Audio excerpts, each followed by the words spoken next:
اندھے کا قصور ہے کہ سورج کا؟ وہ پاگل ہے، اس کو پتا نہیں کہ میرے غوث اعظم سورج سے بھی زیادہ چمکدار ہے، میرے غریب نواز سورج سے بھی زیادہ چمکدار ہے، میرے اعلیٰ حضرت سنت بولو سورج سے بھی زیادہ چمکدار ہے۔ حضور مسرور میاں، دولہا میاں، سرکار کلیمی بولو، یہ سب بولو سورج سے زیادہ چمکدار ہے۔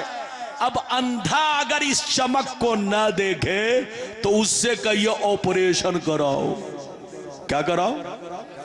اور اگر ڈاکٹر نہیں کر سکے تو ربانی صاحب تو ضرور ہی کر دیں گے۔ ارے بولو اجازت ہے؟ اجازت ہے تو میں آپ کو حدیث سناؤں گا، لیکن آپ کو 5 منٹ انتظار کرنا پڑے گا۔ یہ بتائیے ایک چیز، بچے کو پکڑ بیٹھا ہے بوشو بوشو، یہ لڑکا دیکھیں، یہ لوگ سمجھتا ہے کہ ربانی صاحب بنگال میں آتے تو کچھ بھی نہیں بولتے ہیں۔ ارے ایک ہی ورڈ صحیح میں بول تو رہا ہوں، ہاں کم سے کم بنگال کے پانی کا اتنا تو اثر ہے کہ کچھ ٹرین میں چلتے ہوئے مسافروں سے کہہ دیتا ہوں تاکہ اس کو پتا چلے کہ ربانی صاحب مالدہ کے ہیں۔ ارے بولو پتہ ہے کہ نہیں؟ بہرحال میری طرف دیکھیے۔ اچھا یہ بتائیے کہ ہم لوگ آگ سے بنے ہیں کہ مٹی سے؟ زور سے بولو اور زور سے بولو۔ بس 10 سے 15 منٹ میں تقریر ختم۔ یہ بتائیے ہم لوگ کس چیز سے بنے؟ اچھا یہ بتائیے مٹی مٹی میں فرق ہے کہ مٹی مٹی برابر ہے؟ بولیے۔ دیکھیں وہ بچہ کتنا ہوشیار ہے، آپ لوگ نہیں بولے لیکن وہ بچہ بول رہا ہے مٹی مٹی میں فرق ہے، مٹی مٹی برابر، اس لیے کہ مٹی مٹی، ادھر دیکھیں مٹی مٹی برابر نہیں ہے۔ بنگال کی مٹی الگ ہے، بہار کی مٹی الگ ہے، جھارکھنڈ کی مٹی الگ ہے، بولو مہاراشٹر کی مٹی الگ ہے، گجرات کی مٹی الگ ہے۔ ہر جگہ کی مٹی سے لوہا نہیں بنتا اور ہر جگہ کی مٹی میں سیب نہیں پیدا ہوتا، ہر جگہ کی مٹی میں انگور نہیں پیدا ہوتا ہے۔ تو اس کا مطلب یہ ہوا کہ مٹی مٹی الگ ہے۔ تو جیسے زمین کی مٹی الگ ہے ایسے ہی آپ کے شریر کی مٹی الگ ہے۔ زور سے بولو، ایسے ہی آپ کے شریر کی مٹی الگ ہے، کیونکہ ہم لوگ بھی تو مٹی سے بنے ہیں، آپ بھی مٹی سے بنے ہیں، ہمارے حاجی صاحب بھی مٹی سے بنے ہیں، مولانا بولو، ارے مولانا غلام یاسین صاحب بھی مٹی سے بنے ہیں، ہمارے جتنے علماء بچے طلبہ ہیں سب مٹی سے بنے ہیں، بولو سب مٹی سے بنے۔ غوث اعظم بھی مٹی سے بنے، غریب نواز بھی مٹی سے بنے، حضور دولہا میاں بھی مٹی سے بنے، حضور مخدوم پنڈوی بھی تھی بولو مٹی سے بنے، بولو مخدوم پاک بھی مٹی سے بنے، سرکار اعلیٰ حضرت بھی مٹی سے بنے، سرکار غوث اعظم بھی مٹی سے بنے، سب مٹی سے بنے ہیں، مگر ہماری مٹی میں ان کی مٹی میں بہت بڑا فرق ہے۔ اور ذہن کو قریب کیجئے، اینٹ کس چیز سے بنتی ہے؟ زور سے بولو، مٹی سے۔ اچھا یہ بتائیے آپ کو اگر آپ کی بستی میں کوئی پرانا مکان ہو، 100 برس پرانا، 200 برس پرانا، اگر بستی میں نہ ہو تو دلی چلے جائیے، مغلوں کے زمانے کا، مغل کے زمانے کا جو مکان ہو آپ چلے جائیے، جو اس کی دیکھ بھال کر رہا ہو اس سے کہیے میں تم کو 1000 روپے دوں گا، ایک اینٹ کھود کر نکالنے دو۔ اگر آپ مٹی کھود کر ایک اینٹ نکالیں گے، اگر خوب پکی اینٹ ہوگی تو آپ دیکھیں گے کہ 500 برس کے بعد بھی اینٹ ویسے ہی بولو محفوظ ہوگی۔ کیوں حاجی صاحب بولیے؟ اینٹ ویسے ہی محفوظ ہوگی۔ اینٹ کس چیز سے بنی ہے؟ زور سے بولو، مٹی سے۔ 100 برس ہو گئے زمین نہیں کھائی، 200 برس ہو گئے زمین نہیں کھائی، 300 برس ہو گئے زمین نہیں کھائی، 500 برس ہو گئے زمین نہیں کھائی۔ اس کا مطلب یہ ہے کہ زمین سب کو نہیں کھاتی، زمین اس کو کھاتی ہے جس کے شریر کی مٹی کچی ہوتی ہے۔ جس کے شریر کی مٹی کمزور ہوتی ہے. میں بھی کہتا ہوں کہ زمین کھاتی ہے لیکن زمین کافروں کو کھاتی ہے, مشرکوں کو کھاتی ہے, بے ایمان لوگوں کو کھاتی ہے, گنڈے بدماش لوگوں کو کھاتی ہے, چور چٹوں کو کھاتی ہے, بے عمل لوگوں کو کھاتی ہے, بے عمل مسلمانوں کو زمین کھاتی ہے, مگر اللہ والے کو زمین نہیں کھاتی, کیونکہ اللہ والے نے اپنے بدن کی مٹی کو اللہ کے عشق کی آگ میں پکا دیا ہے, اللہ کے عشق کی آگ میں پختہ کر دیا ہے. تو جیسے کل چمک رہے تھے اس سے زیادہ مزاروں میں چمک رہے ہیں. جیسے اینٹ کو زمین نہیں کھاتی کیونکہ وہ پکی ہوتی ہے, ایسے ہی اللہ کے ولیوں کے بدن کو زمین نہیں کھاتی کیونکہ اللہ کے ولی کا بدن اللہ کے عشق میں پک جاتا ہے, ان کے شریر کی مٹی پک جاتی ہے, زمین کھا نہیں سکتی. وہ قبر میں بھی زندہ ہیں, اور صرف زندہ ہی نہیں, نماز بھی پڑھتے ہیں, قرآن بھی پڑھتے ہیں. اجازت دیجئے تو میں قرآن والی حدیث سنا کر تقریر ختم. ایک حدیث, ایسے تو بہت حدیثیں ہیں, اگر کہیے تو میں سنا دوں, لیکن ایک حدیث قرآن والی سنا کر تقریر ختم. سارا مجمع بابو لوگ ہاتھ اٹھا کر بولو سبحان اللہ, اور زور سے بول دو سبحان اللہ, اور زور سے بولو سبحان اللہ.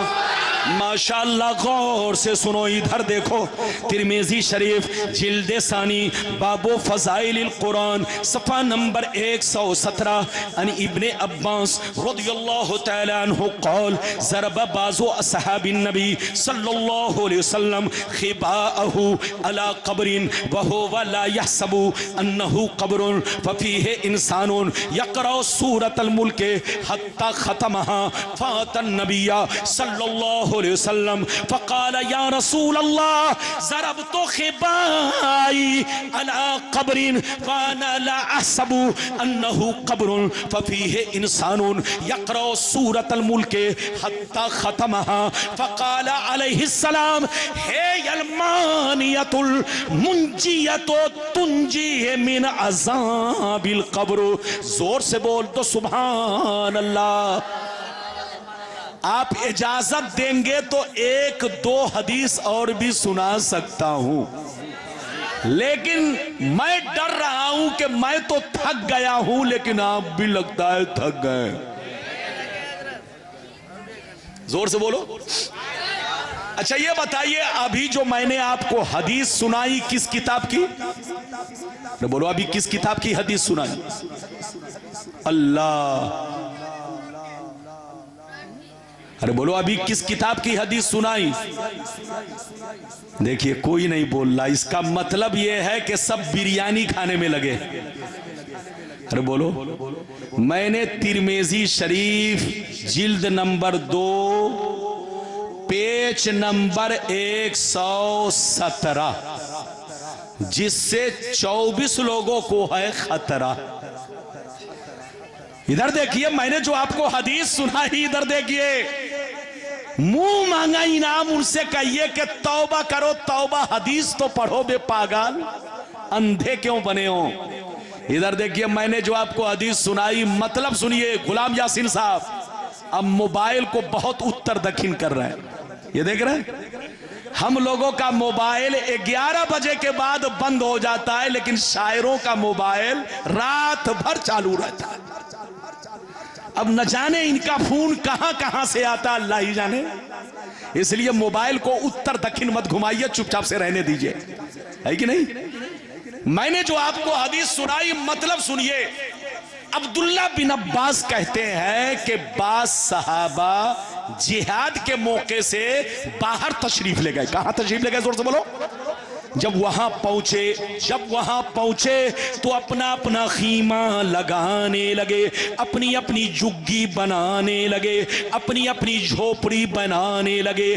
جس میدان میں اپنی جھوپڑی بنا رہے تھے, پہلے سے معلوم نہ تھا, پہلے سے جانکاری نہ تھی کہ کوئی قبر موجود ہے. زمین بالکل برابر, زمین بالکل ہموار, قبر کا نام و نشان نہیں، لیکن غور سے سنیے، جیسے خیمہ لگانے لگے، جھگی بنانے لگے، اچانک ایک قبر ظاہر ہوئی، ایک انسان نظر آیا جو زندہ تھا اور جھوم جھوم کر قرآن کے سورہ ملک کی تلاوت کر رہا تھا، قرآن کے سورہ ملک کو پڑھ رہا تھا۔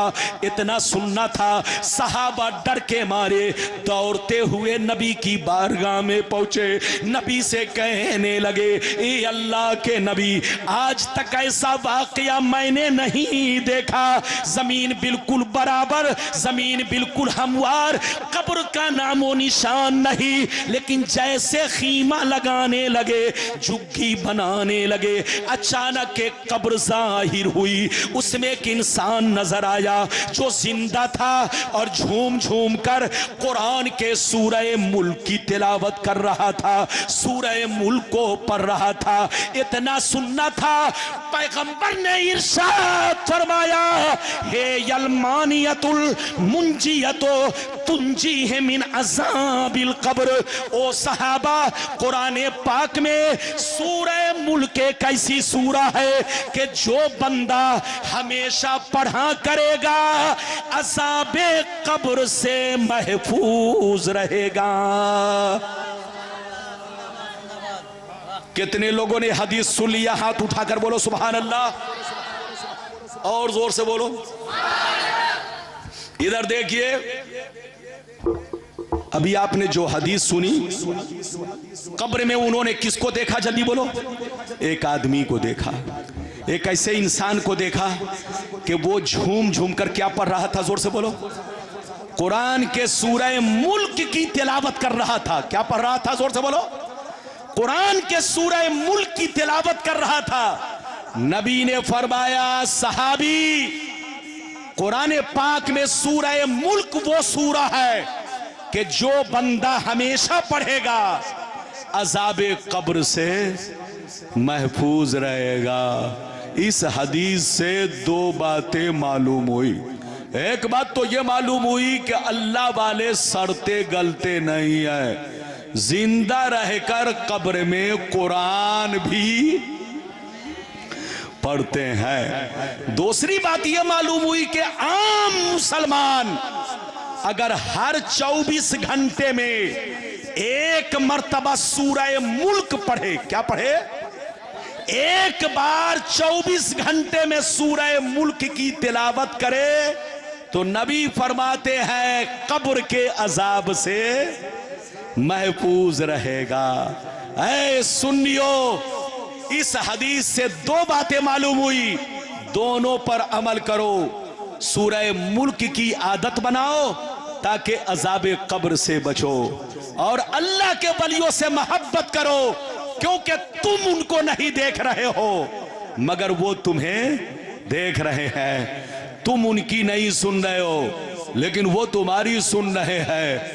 زمین میلی نہیں ہوتی، بدن میلا نہیں ہوتا، زمین میلی نہیں ہوتی، بدن میلا نہیں ہوتا، محمد کے غلاموں کا کفن میلا نہیں ہوتا، میلا اس کا ہوتا ہے جس کا دل میلا ہے، جس کا عقیدہ میلا ہے، جو بزرگوں سے کٹ گیا ہے دل اس کا میلا ہے، لیکن جو اللہ سے جڑا ہوا ہے، زور سے بولو، زمین میلی نہیں ہوتی، بولو بدن میلا نہیں ہوتا، محمد کے غلاموں کا کفن میلا نہیں ہوتا۔